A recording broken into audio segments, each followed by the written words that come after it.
This program is a video presentation via Zoom of the Civil War Roundtable of the District of Columbia. Founded in 1951, the Roundtable hosts monthly presentations at a location near Washington, D.C., more recently at the Fort Myer Officers Club. For more information, go to www.CWRTDC.org. Welcome, everyone. We have a very interesting and very full program scheduled for tonight. It is with great pleasure I am able to introduce Megan Kate Nelson to our group. She is a historian and writer with a Bachelor of Arts in History and Literature from Harvard University and a PhD in American Studies from the University of Iowa. She will talk tonight about her most recent, well, maybe it's not the most recent now since you have your Yellowstone book out now too, but one of her latest books that's been well received, The Three-Cornered War, the Union, the Confederacy, and Native Peoples in the Fight for the West, which was published by Scribner during what we had hoped would have been the height of the pandemic in 2020, and which was a finalist for the 2021 Pulitzer Prize in History. Congratulations. Dr. Nelson writes about the Civil War, the US West, and American landscapes of memory for the New York Times, the Washington Post, the Atlantic, the Smithsonian Magazine, the Preservation Magazine, and the Civil War Times. She was also recently elected as a Fellow of the Society for the American Historians in, quote, in recognition of the narrative power and scholarly distinction of her historical work.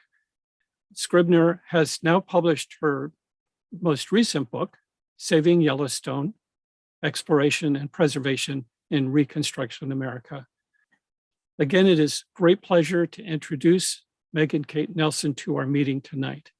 If everyone were not on mute, she would hear a loud and warm round of applause. Please take it away, Dr. Nelson. Thank you so much. Thanks for that introduction. That was wonderful. I could feel the applause in the room through the Zoom meeting. So thank you so much.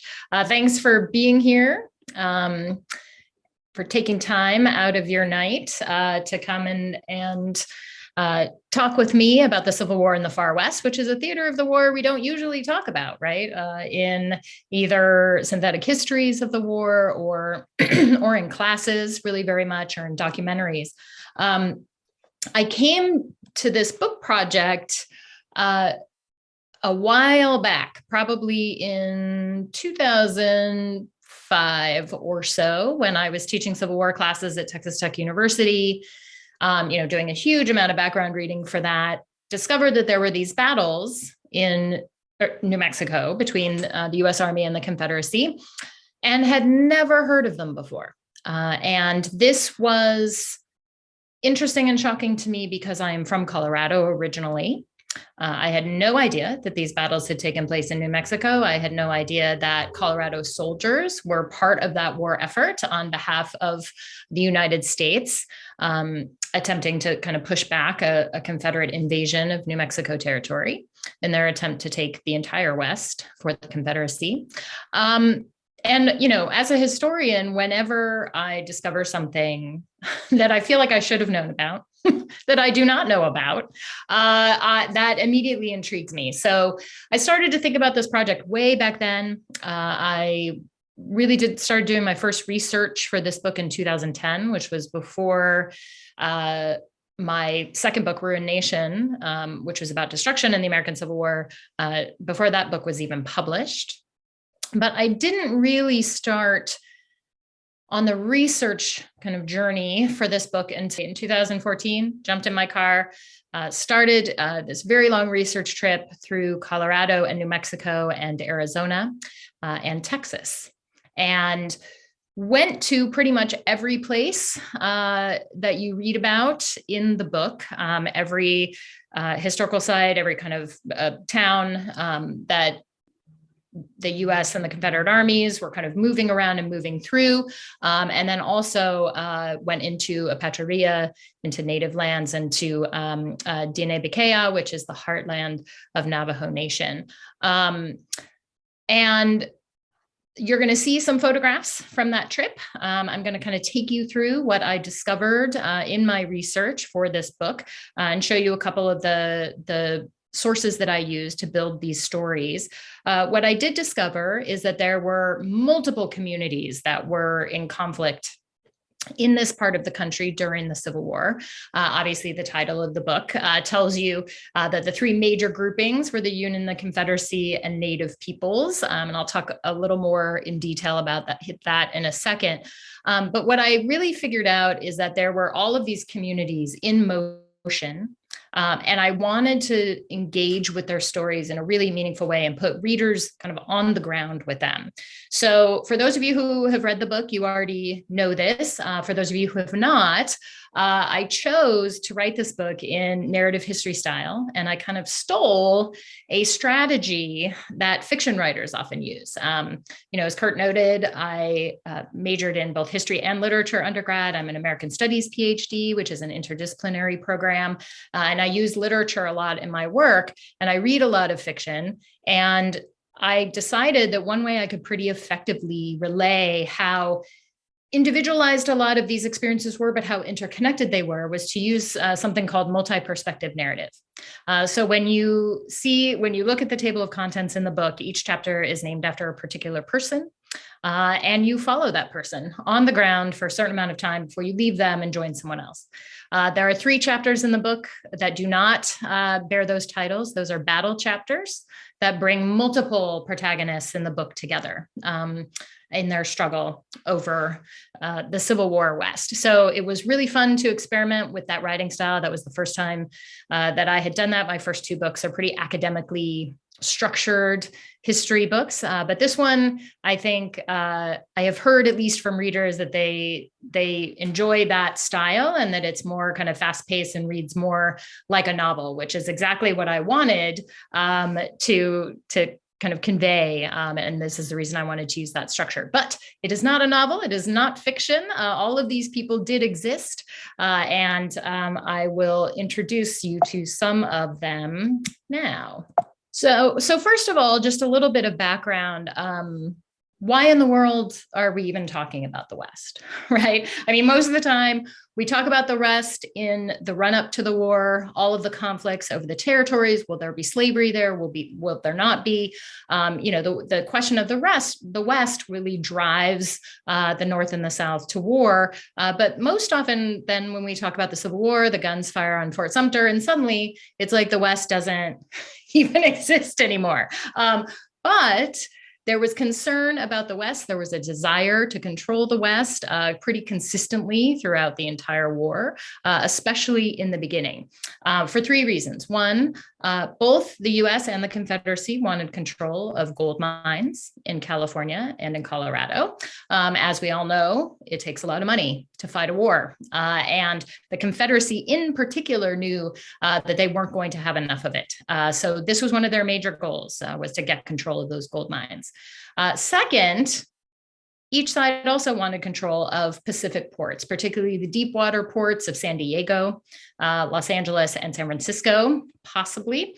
And those ports were in the control of the Union Army at the beginning of the war, but the Confederacy thought if they could get control of those ports, perhaps they could use them to kind of subvert the blockade that was already kind of getting started in the summer of 1861.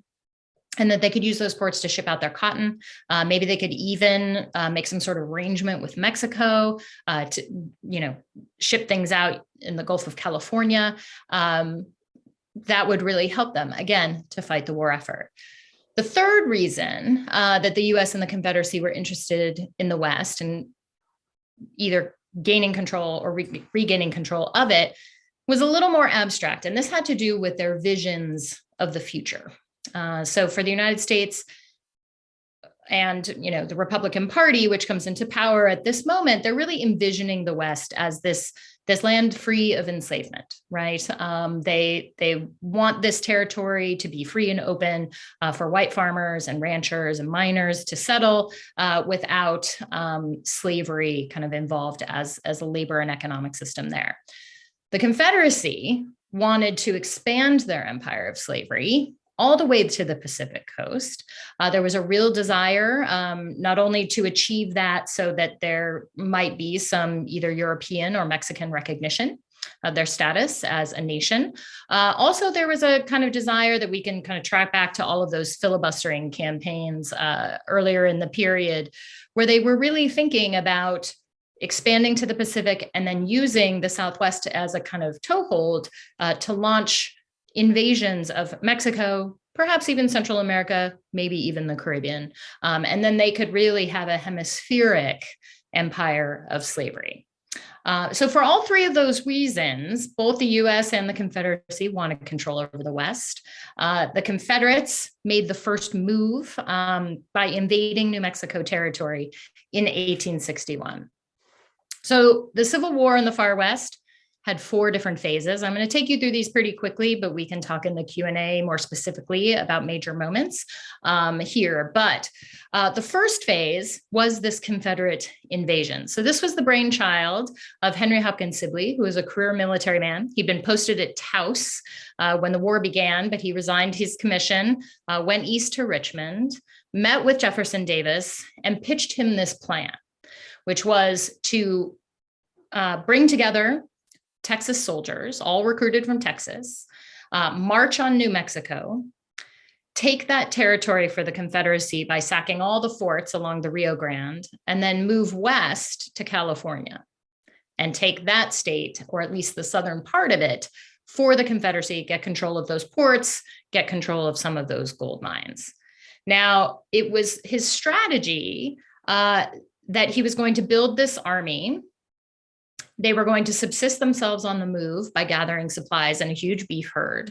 And then once they sacked those forts, they would be able to take all of those US provisions, food and fodder, weapons, and continue their campaign. So they would be a self-sustaining campaign, not unlike the campaign that we ended up seeing in Sherman's March to the Sea in Georgia, right? That kind of let go of their supply line and head out and just survive on whatever they can make off the country and whatever they brought with them.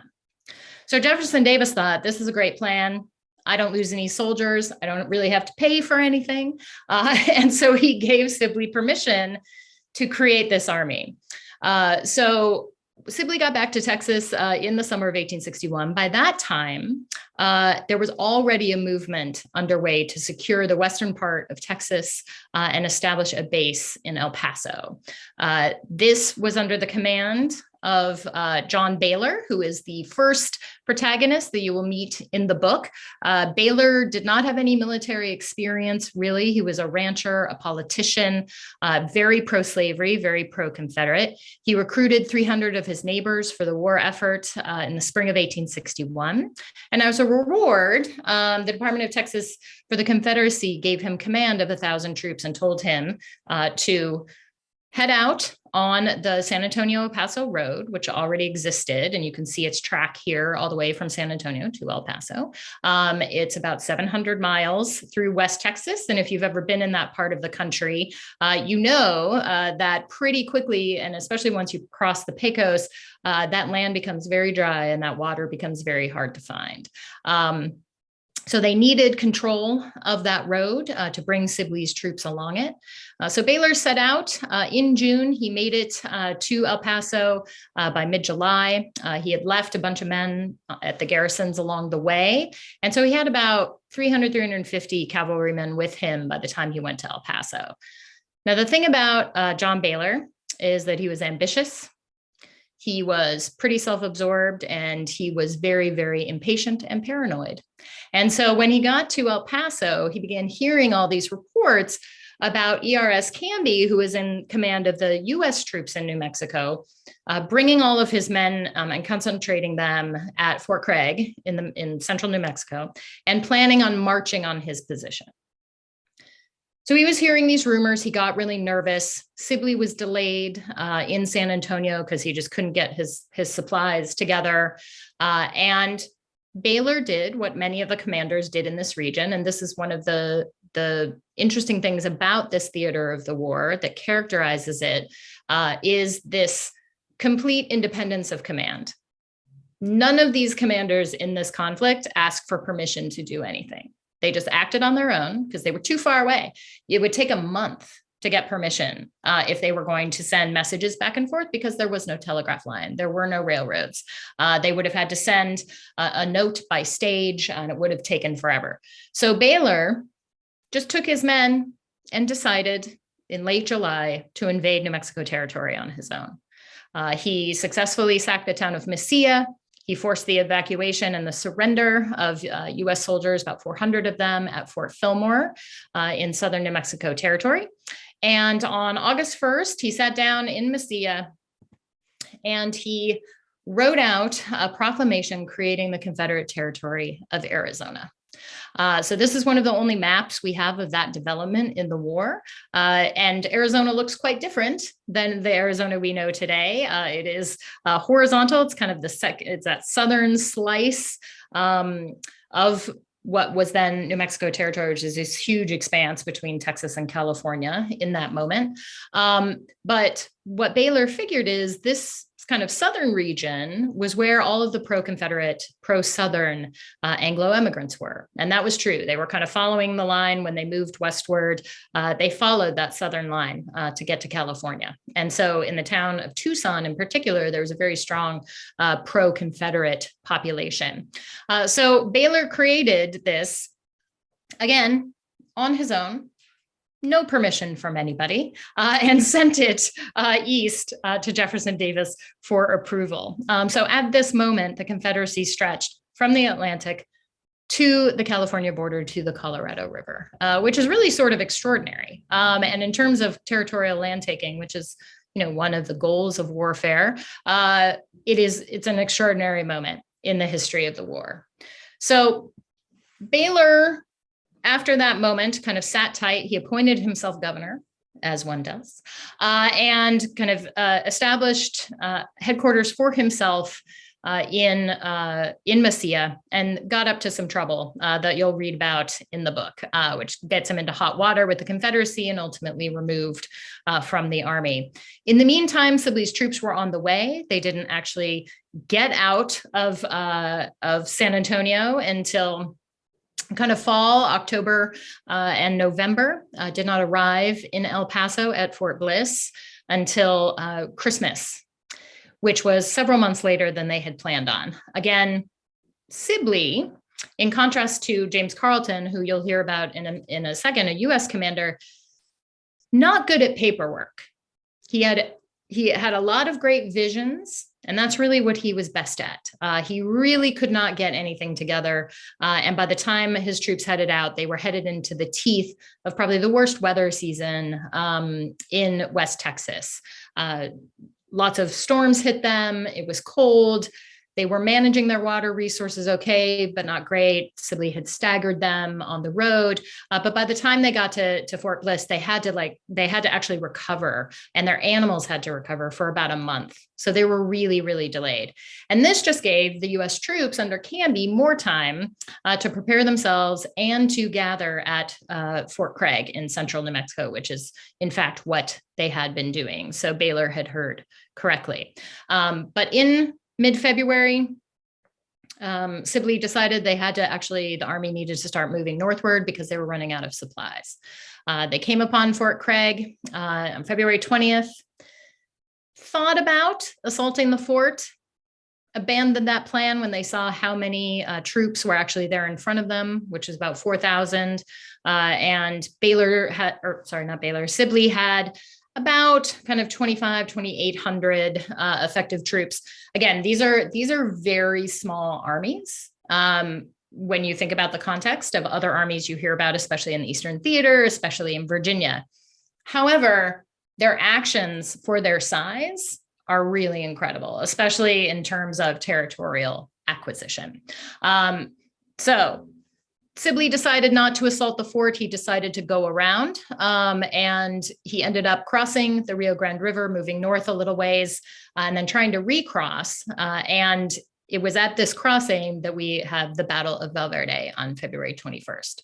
This was a Confederate victory. It was a one-day battle. The Confederates won because they made a charge at a very pretty much the perfect time in the day, late in the day, took Union guns and turned them on the Federal soldiers who were fleeing back to Fort Craig.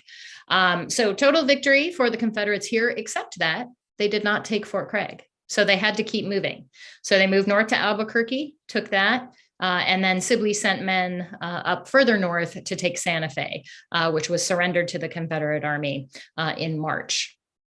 So in terms of actual both battle victories and territorial acquisition and the sacking, well, not sacking, just the taking and command of enemy cities, this particular Confederate army did a pretty good job compared to other armies in the field. They actually accomplished a lot for their short time in this theater.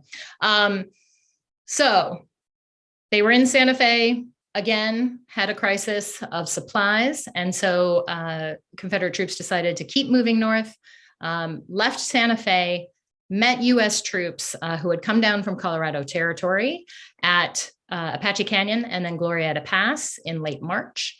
Apache Canyon was a draw.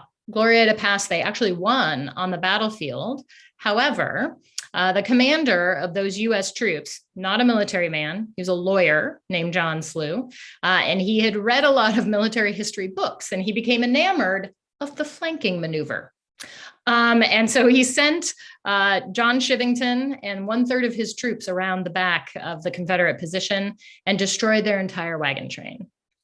And in that moment, the Confederate campaign for the West was over. And this is another thing that we learn when we look at this theater of the war. If you did not have the right supplies, your campaign was over. So this is a campaign that's really interesting from a logistics perspective. I know logistics does not get a lot of, we tend to glamorize more the battlefield tactics and strategy, but here it was logistics that mattered. Without those wagons, without the US also kind of let all of their horses and mules go, without that transportation and without that food and without that ammunition, they could not hope to keep moving north.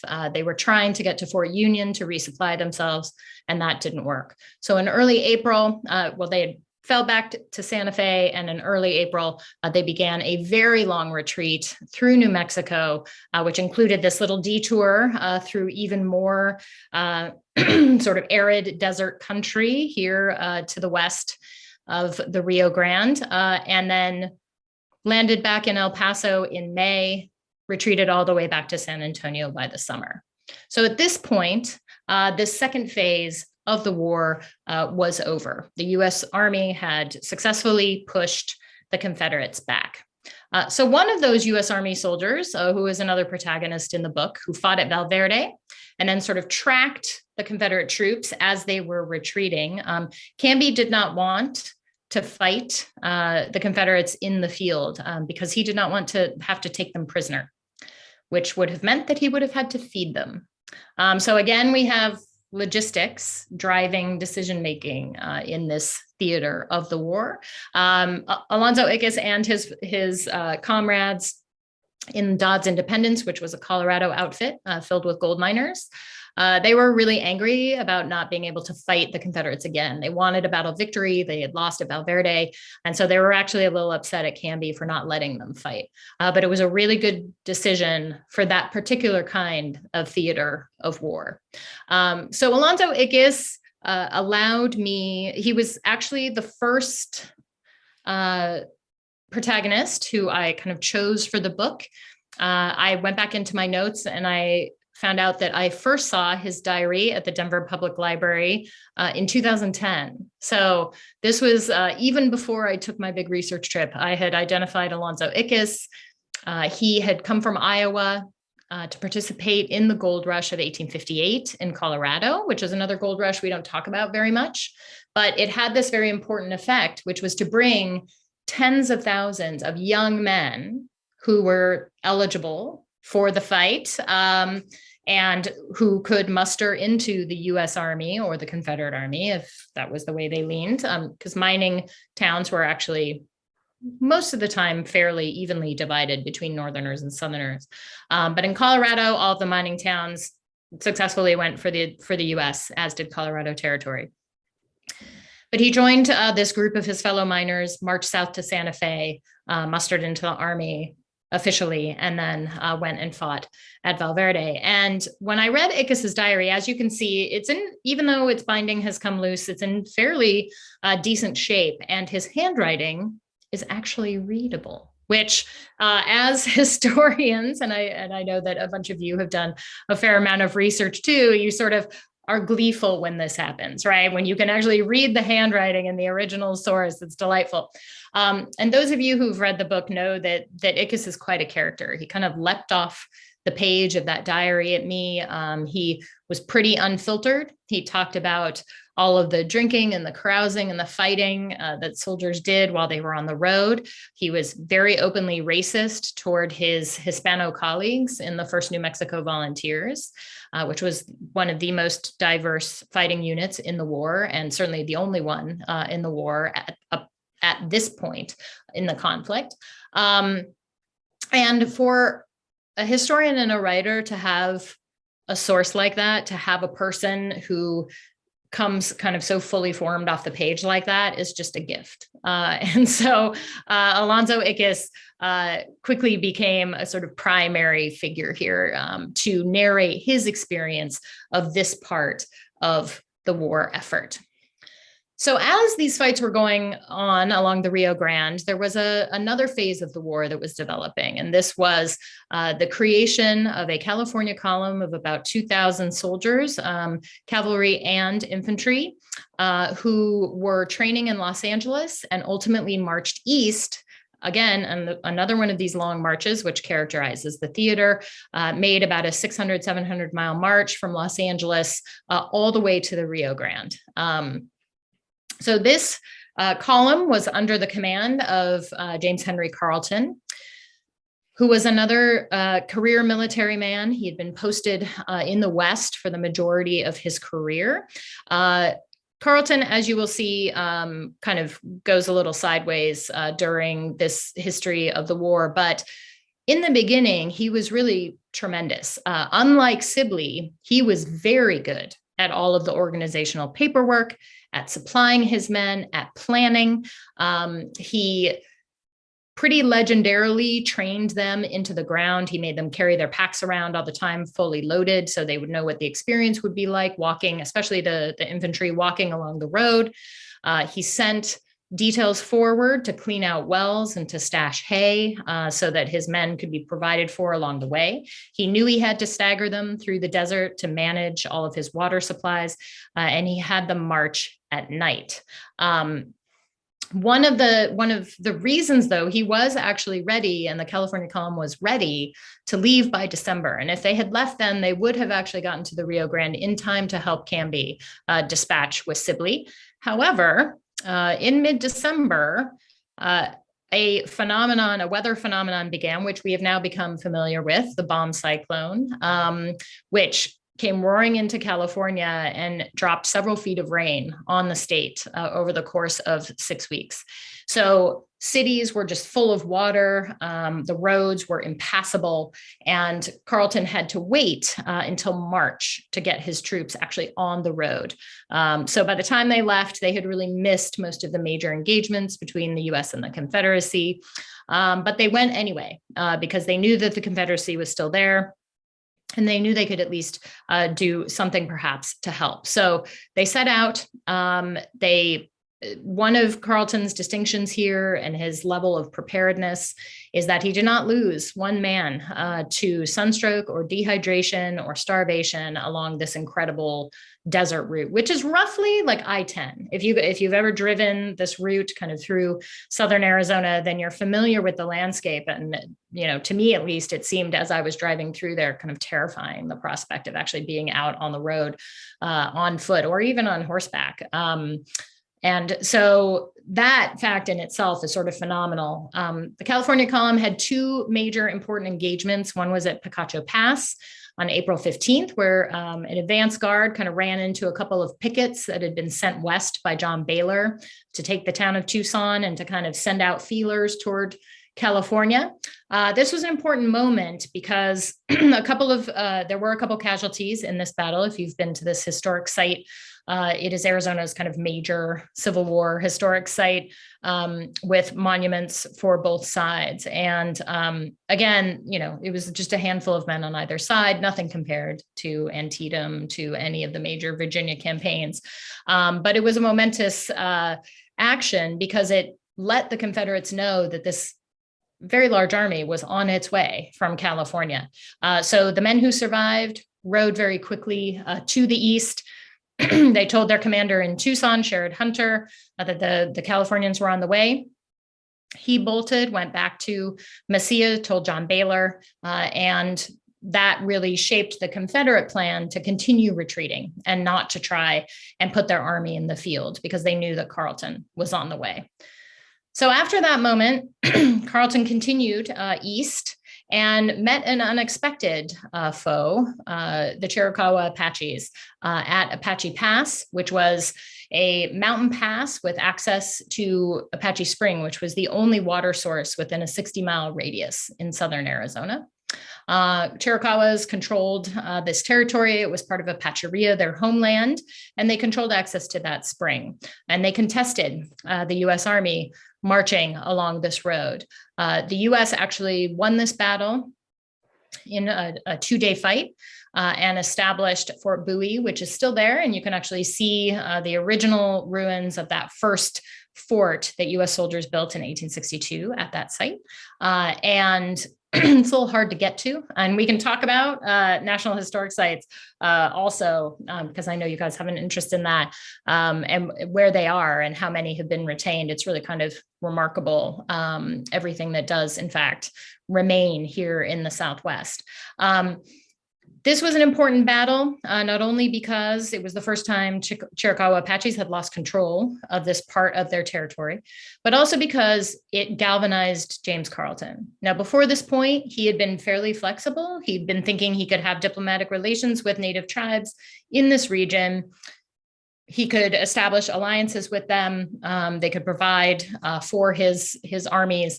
But once he saw the graves of some of his soldiers at Apache Pass, he got really, really angry. And Carleton, he held grudges. And once he was set on a plan, he was very obstinate and he continued with that plan. So it was really at Apache Pass when he came through with his army a couple of weeks later that he decided that he was no longer going to have any treaty relations or alliances with Native peoples. And once he got to the Rio Grande and took command of the Department of New Mexico from ERS Canby, this is how we move into phase 4 of the Civil War in the far West, which were the U.S. Army campaigns against Native peoples, which started in the fall of 1862, almost immediately after Carleton took command, and continued into the fall of 1866, which, is after our usual end date of the Civil War. But the actions here ignored Appomattox and continued on through. And so it's part of the argument of the book that we need to, when we look at the war from the Southwest, it becomes a kind of longer engagement with ties to different kinds of campaigns than we might see in other theaters. So Carleton had two officers who he trusted implicitly to lead these campaigns. One was Joseph Rodman West, who he sent to Arizona to vanquish the Chiricahua Apaches. West and his men murdered Mangus Coloradus, who is another one of the protagonists in the book, and the legendary war chief of the Chiricahuas, murdered him in January of 1863. They thought, I think, that if they got rid of Mangus Coloradus, this would quell Chiricahua resistance, but in fact, it had the opposite effect. And this is where we really see the escalation of the Apache Wars, which lasted in this region until the 1880s. The US Army was more successful in the north, where Carleton sent probably his favorite officer, Kit Carson, to fight both the Mescalero Apaches and the Navajo peoples. In a series of campaigns, Carson used hard war tactics, again, in advance of Sherman's march, where we're kind of used to talking about that kind of strategy. He used hard war tactics to destroy, especially Navajo hogans, which are their winter structures. He destroyed their crops. He took as many sheep from them as he could in order to weaken them for a winter campaign, which launched in January of 1864. Now, Carleton's plan was to kind of wrest control of the region from these native peoples and remove them to reservations. If they would fight, then he was going to fight and kill them. If they surrendered, he would move them to a reservation. He chose a site on the Pecos River in central New Mexico called Bosque Redondo. Against the advice of several of his officers who went to see the site and said, it really should be closer to the Santa Fe Trail. It's too far. It's going to be too expensive to send wagons. It's in the middle of nowhere. Well, this was perfect in Carleton's view because he wanted them in the middle of nowhere. He wanted them removed from any kind of engagement with white settlers who would be coming in the wake of the U.S. victory in the Southwest, coming to settle, coming to take up lands after the passage of the Homestead Act in 1862. So this is what he wanted. He also wanted to clear the way to the Arizona gold fields. There was a gold strike there in 1863. So he wanted particularly the Navajos out of there so that you can actually see the trail here that shoots west from Albuquerque and it goes right through Navajo homelands. And he wanted to get them out of there so that the miners could go and get that gold out of the Arizona mountains. So this began, Carson was successful, particularly in that Canyon de Chelly fight in January 1864, which wasn't much of a fight. He ultimately forced the surrender of more than 10,000 Navajo peoples, which was many, many more people than Carleton had anticipated. And this was his first mistake. He thought there were only really about 2,000 Navajos living in Arizona, and there were many, many more. And so this was his first miscalculation, but he refused to be flexible or to make different plans.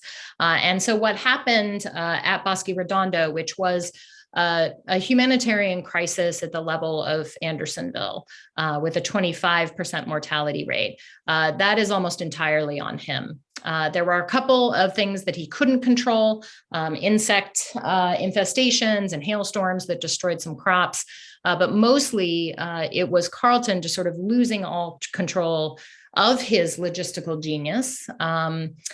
Possibly just, I think it's likely just because he was, like many white Americans, profoundly racist when viewing Native peoples. He thought it would be easy to get them to become farmers in the traditional sense that Anglos kind of considered to be productive farmers, and then civilized in terms of becoming Christians, learning English, and giving up their indigenous culture. What ultimately happened, again, was a 25% mortality rate due to exposure diseases. There was not enough wood on this site. And so Navajos had to build these structures that you see in this photograph, basically out of mud and sticks to protect themselves from the fierce winds that kind of roll along this part of the New Mexico plateau. And they did not have enough food. What food they had, they weren't used to. There were a lot of exposure diseases, some infectious diseases that tore through Bosque Redondo. And that experience for 4 years was so hellish that for the Navajo people, this is the moment in their history that is very similar to the US moment of the Civil War, where there is before this moment and there is after this moment. It is a defining moment in their history and in their language. The Navajo people call Bosque Redondo Waildi, which means the land of suffering. They were able ultimately to negotiate their way out of Bosque Redondo and back to their homelands, which quite rare actually during this period that they were able to do that and to negotiate a reservation boundary in their own home. They negotiated that treaty actually with none other than William Tecumseh Sherman, who was part of the Peace Commission that went to the Southwest during this period. So it was a bittersweet end of this experience for the Navajo people. They did get to go back to their homelands, but then they were forced onto a reservation and they had experienced this 4 years of trauma. So in order to tell this story, I chose a protagonist who would really give readers a sense of life on the ground for civilians in Navajo society.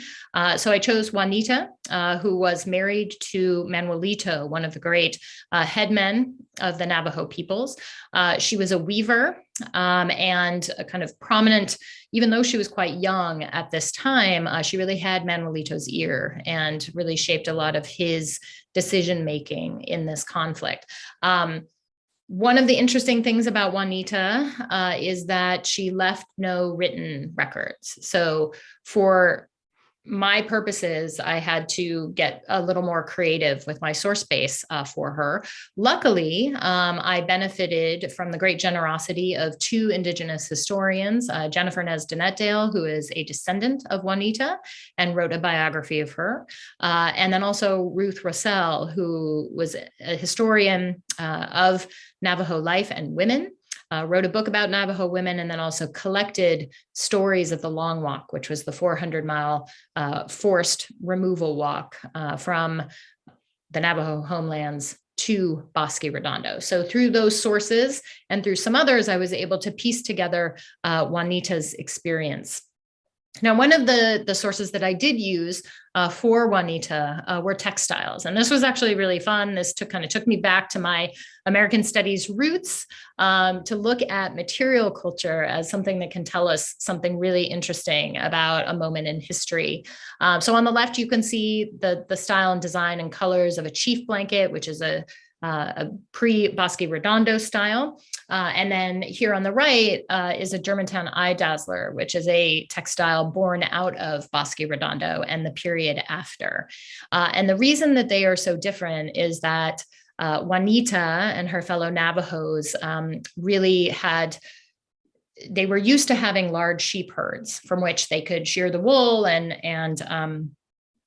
spin it, and then weave these amazing blankets, which had for many, many years been a very important part of the economic trade in the region. They were quite valuable.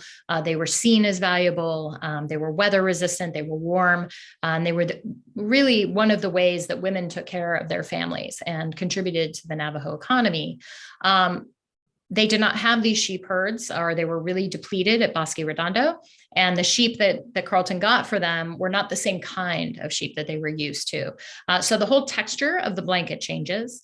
They also did not have the plants that they usually use to dye the wool. And one of the things that Carlton decided to do was to order synthetic yarn from a mill in Pennsylvania, which is why this is called the Germantown eye dazzler. So here, and you can see the design changing a little bit. Navajo women also traded US soldiers for their uniforms, and they would unravel them and use the blue thread in these new textiles. So you see new colors coming in, new textures coming in. And this is just one of the ways we can use something like a textile to actually track an experience in the past. So that was really a kind of unique research experience for me. I got to go to Navajo Museum in Window Rock and look at these textiles in person, which was really, really cool. So ultimately, what do we learn when we see an event like the Civil War from a place like New Mexico? Again, this is not a place that we are used to talking about.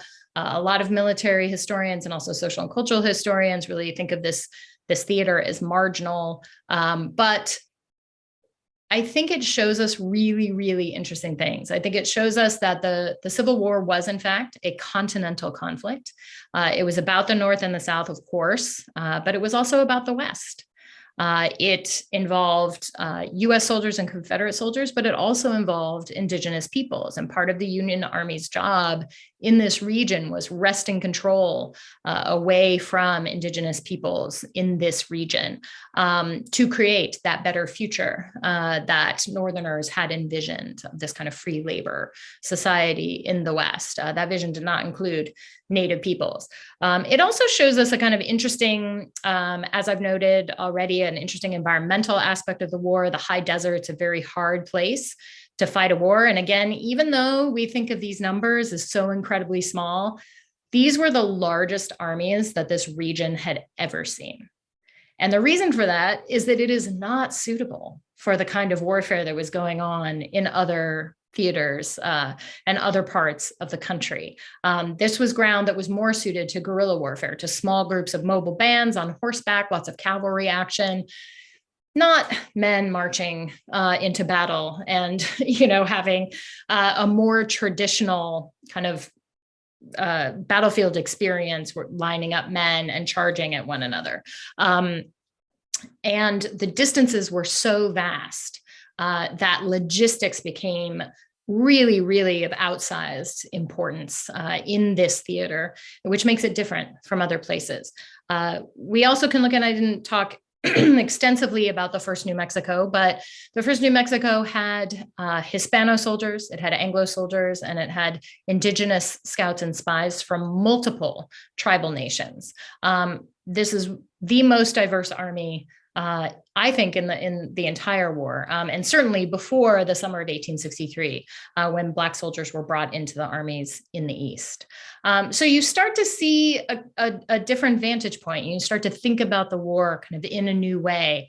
And when I was, when I was writing the Three-Cornered War, and I was especially writing about one of the figures who I haven't really introduced you to here, but John Clark, who I think he's kind of an underrated protagonist. He'll be the guy you've never heard of before. He was the Surveyor General of New Mexico Territory. And when I was researching him, I started thinking more about surveyors and how important they are in this moment, not only the topographical engineers in the armies all over the continent, but also kind of surveyors in this plan of US conquest, which was still on everyone's minds during the conflict. And that led me to the most recent book project, which is Saving Yellowstone, which tells the story of the 1871 scientific exploration of Yellowstone, which led directly to the passage of the Yellowstone Act, which was signed by Ulysses S. Grant on March 1st, 1872. So its 150th anniversary is coming up. So I was interested in that. I was interested in kind of writing a book pinned to an anniversary like that. But I was also interested in the way that these two books are connected, is that while in the Three-Cornered War, I'm seeing the Civil War from a new and interesting place, the Southwestern desert, here I'm looking at Reconstruction from a place that you wouldn't think about Reconstruction, which is Yellowstone, with its waterfalls and its geothermal basins, not really a place that we think of in the context of Reconstruction. So I'm hoping that Saving Yellowstone will sort of reorient our views and kind of do the same thing for this period as Three-Cornered War does for the Civil War. So I will end there, and I hope that we have some time for some questions. Oh yeah, 7:45. So we've got a little bit of time. So I know that questions have been coming into the chat throughout. Right. I don't know, Kurt, if you can help me. Yes. So we do have a lot of good questions, and I do want to moderate them a little bit. I do want to tell you that was a wonderful, wonderful presentation. I'm not a historian like some of our attendees here that know all about this. I learned so much, especially about the conflict with the tribal nations, that I want to ask you about. But one of the things that was very interesting right off the get-go when you started talking about logistics, my father-in-law was in the Army. He was quartermaster. And yes, quartermasters know the importance of feeding the troops. For every troop, there's maybe 10 people that are supporting it. And we had comments from Richard Jankowski, Logistics, the most important segment of the war. John Chamberlain says professional soldiers talk logistics, civilians talk about strategy. And Paul Mazuka says,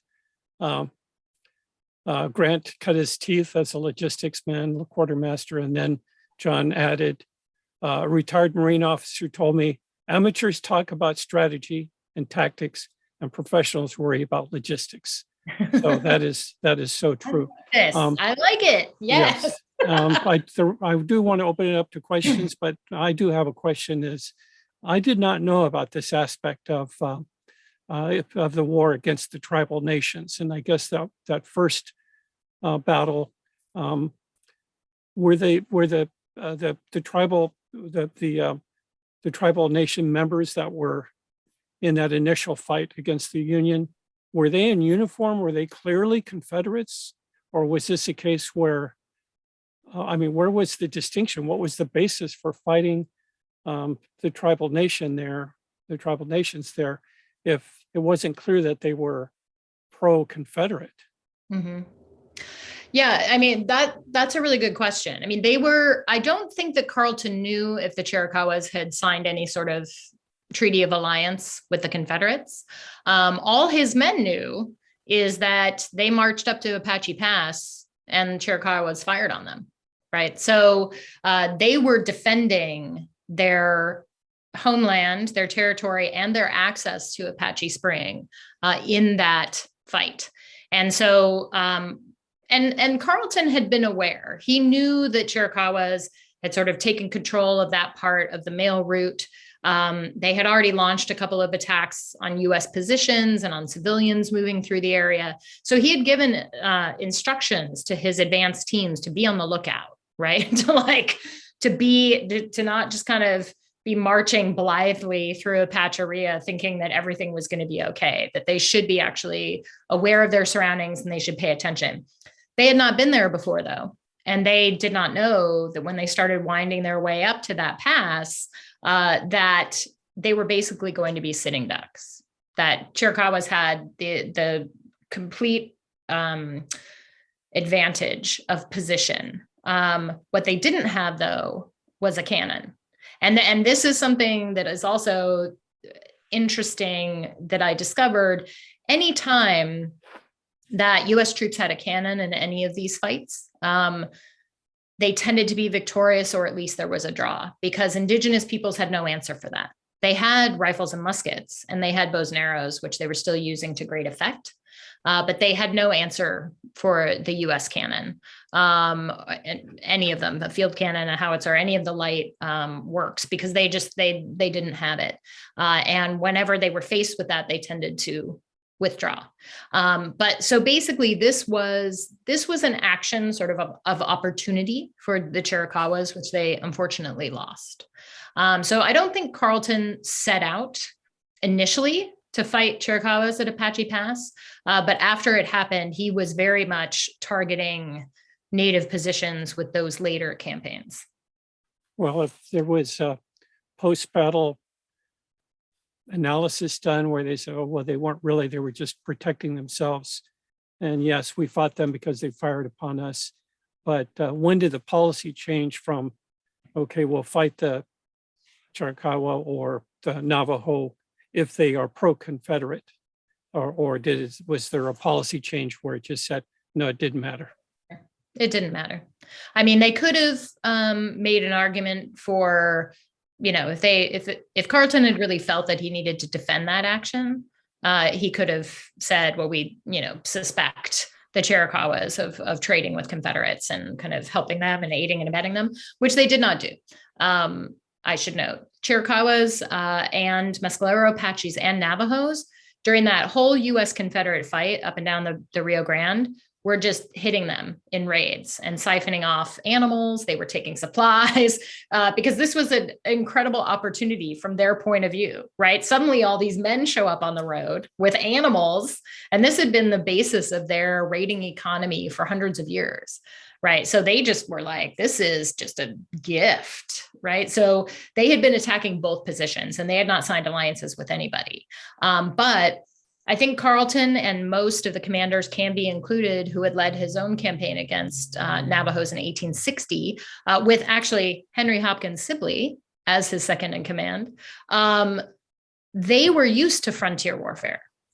Before the Civil War, most of those career military guys were posted at frontier forts. And if they, after the Mexican-American War, all of the campaigns that they were setting out on were against indigenous people. So they saw them as enemies from the very beginning, unless there was some sort of, Carleton did establish a kind of a treaty of supply with the Pima and Maricopa peoples, as they were called then, along the route outside of Tucson. They were agricultural peoples. They actually became kind of functionally quartermasters of Carleton's troops there. So he was willing to perhaps treat with them. But basically after Apache Pass, he was like, no. And Mangus Coloradus approached him and said he would like to negotiate a peace treaty. And Carleton said no, that he was not going to. Sorry to monopolize the questions, but it sounds like this is not really part of the Civil War, but the history of it is encompassed within the Civil War and kind of creates people ignore it because they think it's part of the Civil War when it actually arguably is separate. And frankly, it sounds like a genocide. That's not part of the Civil War. But well, there's not a lot of coverage. Yeah, I mean, it was certainly genocidal in some aspects. I mean, Carleton was willing to go there if he had to go there. He was, he was basically like, we will, he sent out word and said, if we fight you, we will exterminate you. And that was the term they used instead of genocide, was extermination. But my argument in the book is actually, we're so used to thinking of these conflicts as separate that we talk about, Indian Wars and then the Civil War and then Indian Wars again. And my argument in the book is they're all coming together in this region. The Civil War is an Indian War in the Southwest.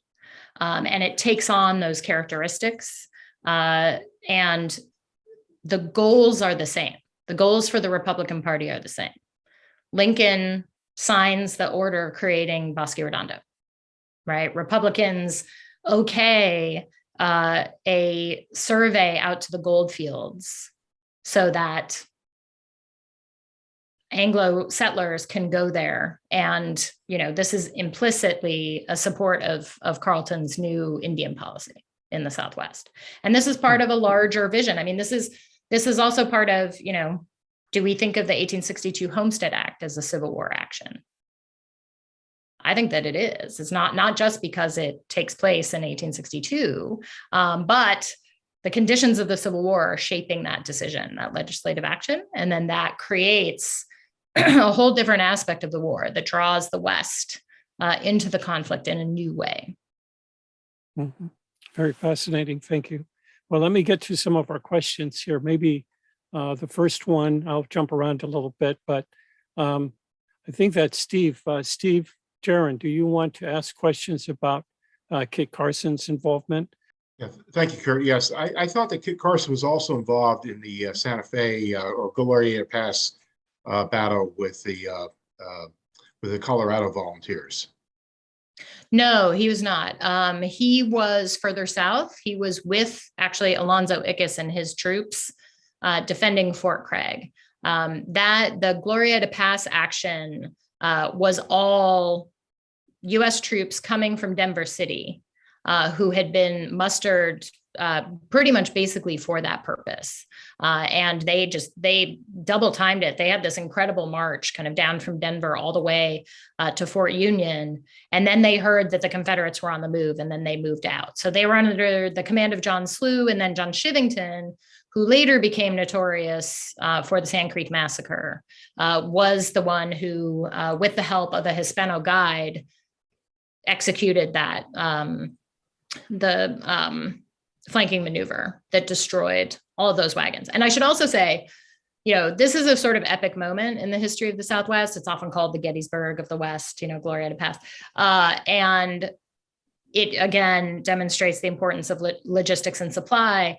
But it also is a heartbreaking moment for historians, because a lot of what those guys destroyed were letters and diaries and other kinds of sources that we could have used. So there's almost nothing that exists that gives us a sort of play-by-play of that march. Most of the, from San Antonio all the way up to Santa Fe, most of the sources that we have on that are all memoir. They're all written after the fact. Thank you. I think we lost David Kent. He had some questions about the long walk, but so did Jim Anderson. Jim, if you want to unmute yourself and ask those questions. The long walk and Kit Carson's campaign, winter campaign against the Navajo. I don't know. I'd be interested in your views on Carson's views toward the Native Americans, and how much of that was Carleton, and how much of the strategy and the decisions were Carleton's, and how much were Carson's. Yeah, that's a great question. I mean, Kit Carson is such an interesting figure here because, and I knew he had to be in the book, right? Because he's one of the protagonists. He's the only person, I think, who people, general readers would actually know because his name is so familiar for other reasons. And so that, of course, was very appealing to my publisher. They're like, oh, people will know one of these guys. But I was very aware of how much I was kind of pushing against his mythic status. And in fact, almost every other person in the book talks about Kit Carson and knows that he's there on the battlefield. John Clark in particular meets him and is just kind of like overwhelmed by that encounter, and just kind of is amazed at Carson and his like coolness out in the field. So obviously his reputation preceded him, and most of his soldiers knew him and loved him. And he was a very effective commander of the First New Mexico, partly because he was fluent in Spanish. So he could actually, direct his men, in person and in their first language. And he also was just such a revered figure that people would follow him anywhere. He had a complicated past. He had been married to an indigenous woman earlier in his life. He was then, at the time of the war, was married into a very prominent Hispano family in New Mexico. He spoke Spanish. He spoke several indigenous languages. He had been an Indian agent for the Utes. So he actually was able to bring Ute scouts along on some of those Navajo, on the parts of the Navajo campaign, because the Navajo and the Utes are traditional enemies. So he was able to navigate kind of indigenous politics, which was really interesting. He's one of these kind of Western borderland figures who acts as a kind of power broker in the region. But most people don't think of him as also being a colonel in the US Army, right? And he actually, he was getting older. He was having health problems. He didn't want to go to Canyon de Chelly to fight the Navajos in January of 1864. He actually actively resisted. And Carleton was like, basically, no, you get it. And he tried to resign his commission several times, and Carleton said no, because he knew that Carson was such an effective field commander, which Carleton was not. He knew that Carson was like an amazing leader in the field, and he wanted him in command. And Carson did his job and did it very effectively, using hard war tactics that, again, were quite familiar from Indian campaigns. Most of those battles were done on both sides with that kind of hard war approach. And so he was very effective at it. And once he, it's interesting, like once he kind of finished with those campaigns and finally went home and saw his family, he ultimately he was for a very brief time in command at Fort Sumner, at Bosque Redondo. Then he was in command in Colorado. He negotiated, he had a battle with Kiowas and Comanches at Adobe Walls in 1864, right around the same time as Sand Creek Massacre. So he was kind of all over the place, was still under Carleton's command for a lot of those actions, but ultimately just he wanted to settle down, and he wanted to be an Indian agent. He wanted to kind of go back to his work that he had been doing before the war.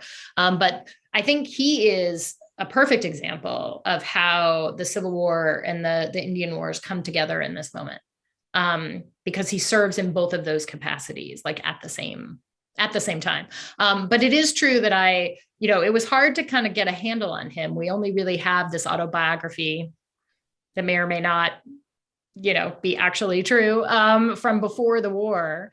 And we have some of his dictated correspondence and his battle reports from the war itself. But you may notice in the book, he is actually the only protagonist that doesn't have any named chapters. And that was deliberate on my part, again, because I was kind of pushing against his mythic status. And so he only appears in chapters with other people. He only appears in battle chapters with others, because I wanted also to include him as part of that community and as really emblematic of that community in the Southwest, which is so diverse and so interconnected.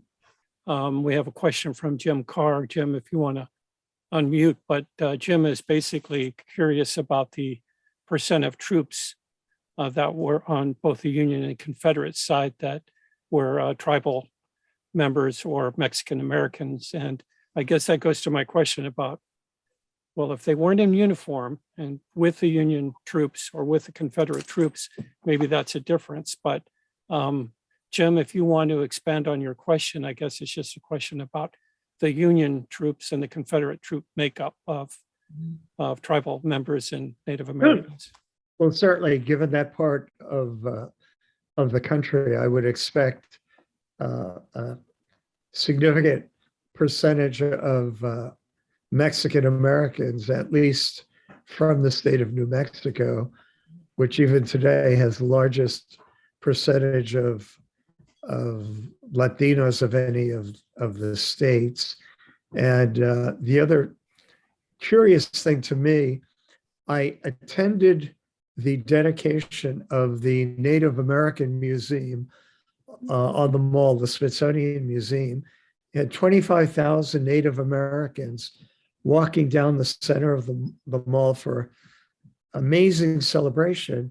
And I was really struck by the number of Native Americans, both men and women, who were in different US military uniforms or parts of uniforms. They were extraordinarily proud of their US military service.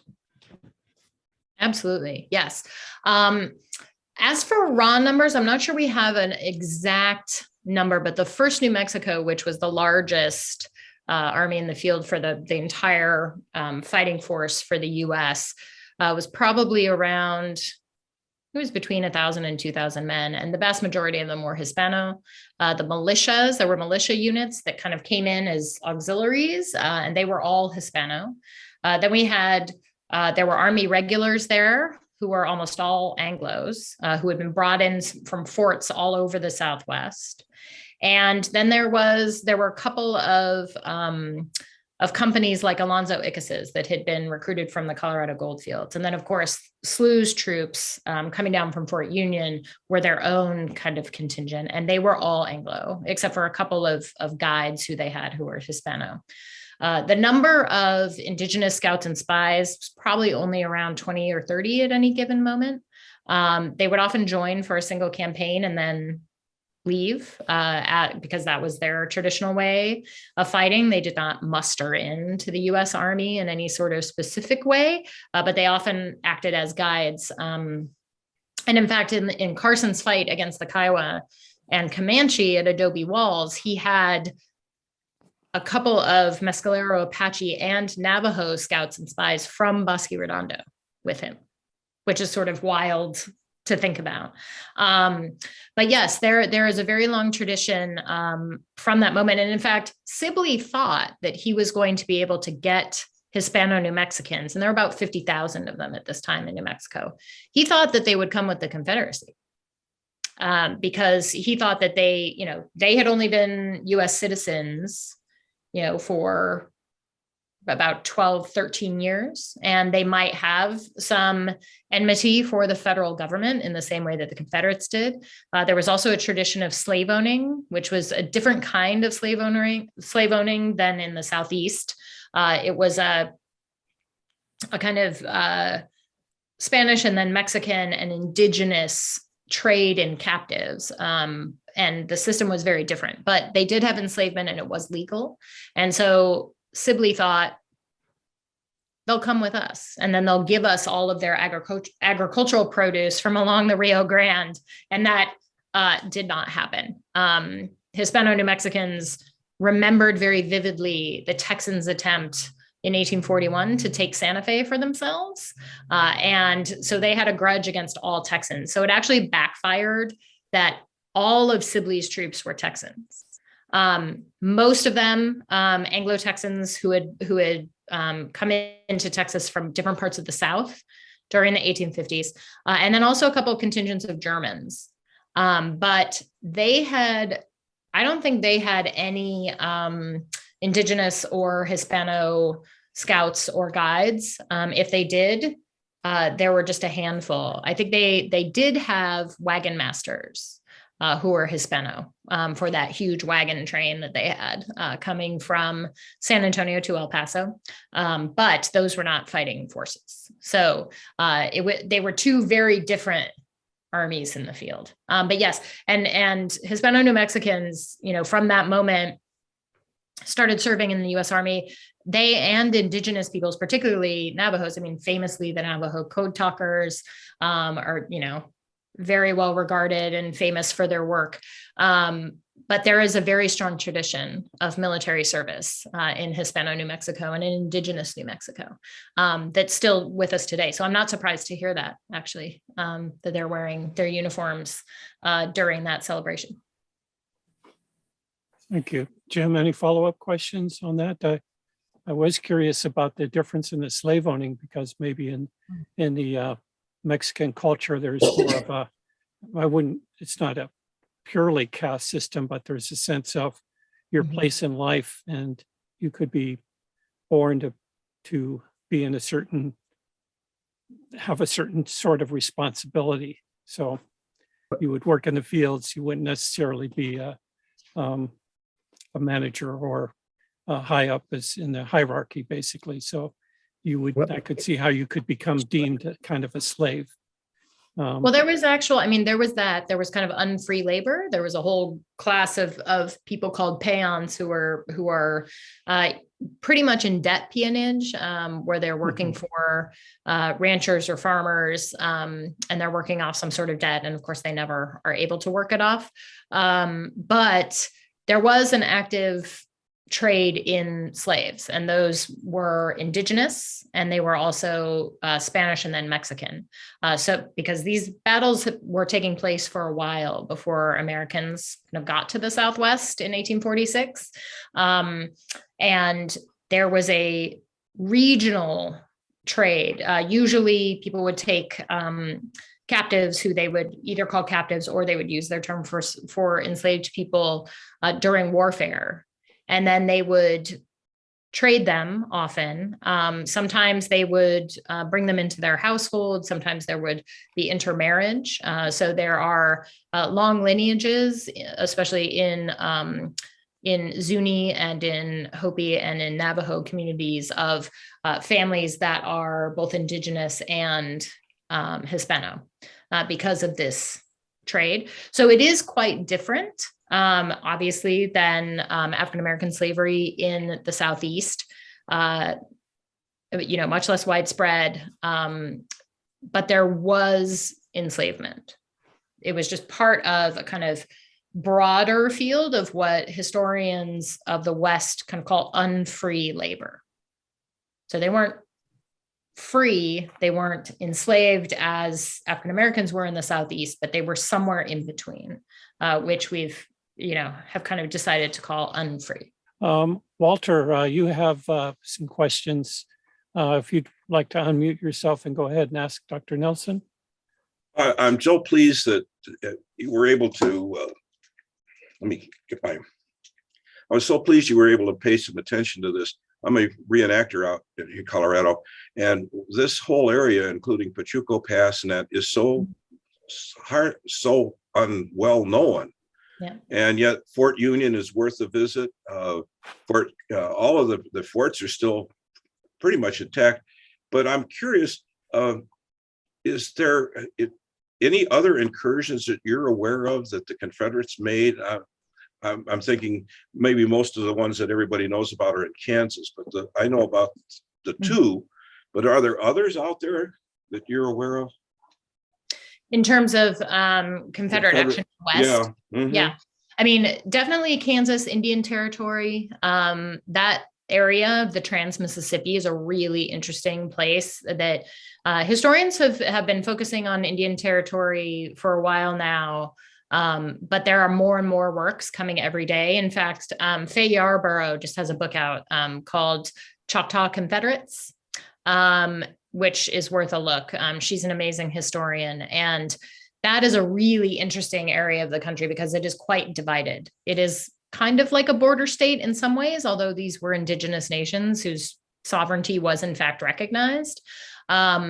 So there's a lot of wartime action in those spaces, and yes, in Kansas. And then, of course, there is, well, this isn't Confederate, but the U.S. action against the Dakota peoples in 1862 that ultimately ended in the mass hanging of 38 Dakota men that was, signed and approved by Abraham Lincoln himself. So there are engagements in other parts of the West. The Confederates always had Baylor after he was kind of shoved out of the Confederate Army for a quite egregious order he gave to lure Apaches into a parley and then kill or enslave them. He fought as a private in the Battle of Galveston, and then he ultimately ran for Confederate Congress and ended up in Richmond and kept trying to convince Jefferson Davis that he could lead another invasion of the Southwest. Like he wanted to go back, and Carleton actually expected another Confederate invasion. He thought they might come up the Pecos this time rather than the Rio Grande. But as far as we know, there weren't any other actual official kind of fully launched attempts by the Confederates to enter the West and to take it for the Confederacy. There were other kinds of plots. Most of them were coming from Canada and the kind of Great Lakes region. But after this point, I think really the Confederacy gave up the fight for the West and kind of turned their attention, or the far West at least, turned their attention to the Trans-Mississippi and the Eastern theaters. But thank you for shining a light on this, because living out here and being part of this reenacting group and living history, nobody pays a lot of attention, yet this was to some extent fairly pivotal. Oh yeah, absolutely. I mean, this was the thing that shocked me. I mean, as I said, growing up in Colorado, never heard about this. We went to the Civic Center all the time, was never fully aware that there was a monument to U.S. soldiers there, Civil War soldiers. Had been to Santa Fe, never really paid attention to the obelisk in the middle, which is now gone. But that lauded U.S. actions kind of in this theater of the war against both Confederates and Native peoples. And it is fascinating too, because the irony of it, as you note, is that a lot of these sites are still intact and still available. Like there is no encroachment of suburbia on a lot of these sites. I mean, they are there, they are preserved. Part of the reason for that is they're very hard to get to. I mean, this part of the Southwest is still characterized by huge open spaces. I mean, to get to Fort Union, you have to be determined. Like That's a long ways even from, Pueblo. You're going all the way south and then across up Raton Pass and then, down into New Mexico if you're coming from Colorado. So you have to, you can't just like visit there on some side trip. Like you have to really be focused. You're right. It's the third least visited National Park Service site. When my wife and I were there, the two young rangers were very nice, and I think they thought they were posted in Siberia. Yeah. But Well, thank you again, Doctor. of course. And I will say this, the only place that I was not able to visit was Valverde. Because it is, well, in Apache Canyon, I could see from the road. That's also in private hands, the Apache Canyon battlefield. Valverde's in private hands. It is owned by Ted Turner, of all people, who has a huge cattle ranch in the middle of New Mexico. And I think we need to launch a campaign to try and get him to donate Valverde, either to the state of New Mexico or to the National Park Service. Bryce, you had an interesting observation about cannon up in the Dakotas. And if you want to add anything else about some of the battles up in the Dakotas, that would be good. I've done some research on the New Mexico campaigns, but you shed a lot of light, particularly that first and third phase. So thank you for that. As far as the Dakota conflict, you brought up a good point about Native Americans in the cannon. That was true in Minnesota as well in the U.S. Dakota War, or the Dakota Uprising, the Sioux Uprising, whatever you call it.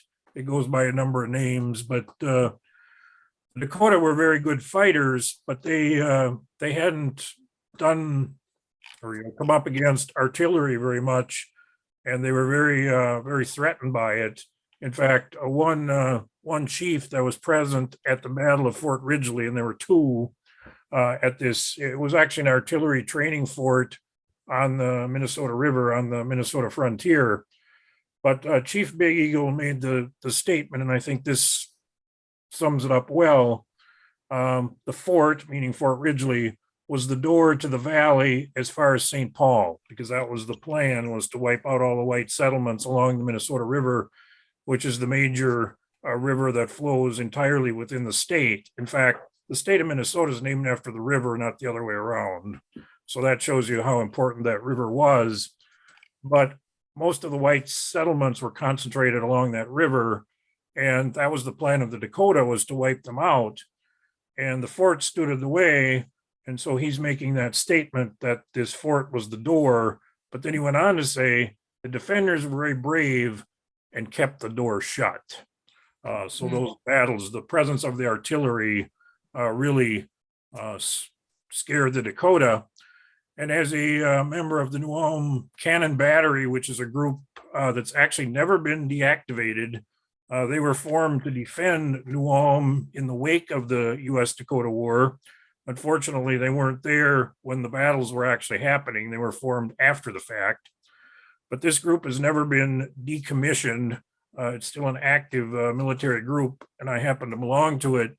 But I've been to several reenactments as a member of this cannon group.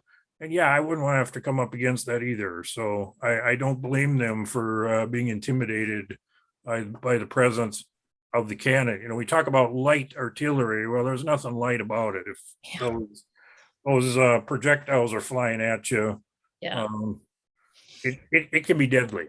Yeah. And they, the great strength of Indigenous fighting forces was their horsemanship. And so they were actually quite evenly matched whenever they went into battle against cavalry, because they usually were the better horsemen, actually. But they only had so many weapons at their disposal. We have a comment here to follow up Jim Carr's comment. Doina, if that's how you say it, if you want to unmute your mic and explain a little bit about the museum opening and what the tribes were doing there, that would be great. You all can read it. The tribes gathered in Washington for the dedication of the museum and then for the white buffalo. And there was a long prophecy to sign of racial reconciliation and brotherhood. And they had teepees and big, festivities and big circle dances. And they would say, we want all the warriors, all the veterans to get up and dance, all the veterans of the U.S. Army, the U.S. Navy, the U.S. Air Force, get up and join the dance. And I said, what, the U.S. Army that practically almost annihilated you, almost, you know, and they said, our young men are warriors. We're proud to serve. And then they said, we want all our white brothers in arms, all the white veterans of the U.S. Army and the U.S. Navy and the Air Force to join us in the dance of all the warriors. Yeah, that sounds amazing. And it is a really rich and complicated history. The history of Indigenous cooperation with, fights against the U.S. Army and the federal government, you know, and it's still with us today. I mean, we're still Standing Rock, Bears Ears, you know, lots of different calls to think about Indigenous history and to integrate it more into our understanding of what American culture is, and to really respect that. And I will say that with the anniversary of Yellowstone coming up, Cam Shawley, who's the superintendent of Yellowstone National Park, has announced that they are kind of for the first time integrating Indigenous history and Indigenous viewpoints into those celebrations. There's going to be a Crow kind of teepee village at the northern entrance. They're actually building a native center at Old Faithful, the site of Old Faithful. And I'm hoping too that they integrate more Indigenous history and more history in general into their markers in that park. Most of the markers are scientific. They give scientific information and not historical information.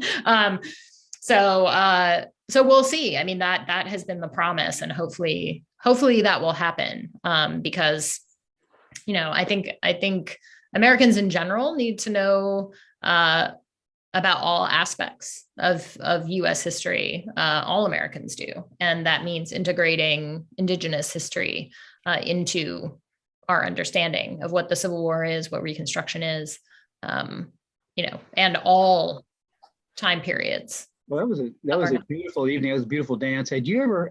I mean, that really was very promising about racial reconciliation. And apparently, had you ever heard of the white buffalo? Apparently, it was in Wisconsin. I think that it was born, or Minnesota, or someplace. You know, it wasn't. Yeah, but the white buffalo. Had you heard of that? Well, I know that the Lakota and Dakota peoples have a story about white buffalo calf woman, who is, I mean, I think this is a kind of consistent figure and image that is a protective spirit and a guidance that gives, you know, information and education of how, in particular, the Lakota and Dakota peoples will survive and really thrive as a community and as a people. So I think, you know, those kinds of traditions and stories and histories are quite prominent. And I would not be surprised to hear of multiple kind of white buffalo kind of experiences and narratives. Yeah. Well, maybe this is a good way to end the program for tonight. So some of us can go get some dinner, including you, Megan. I guess you're past your dinner time too. Yes. What a wonderful, wonderful presentation, and most people are on mute, so you won't be hearing the clapping. And thank you very much for such a wonderful presentation.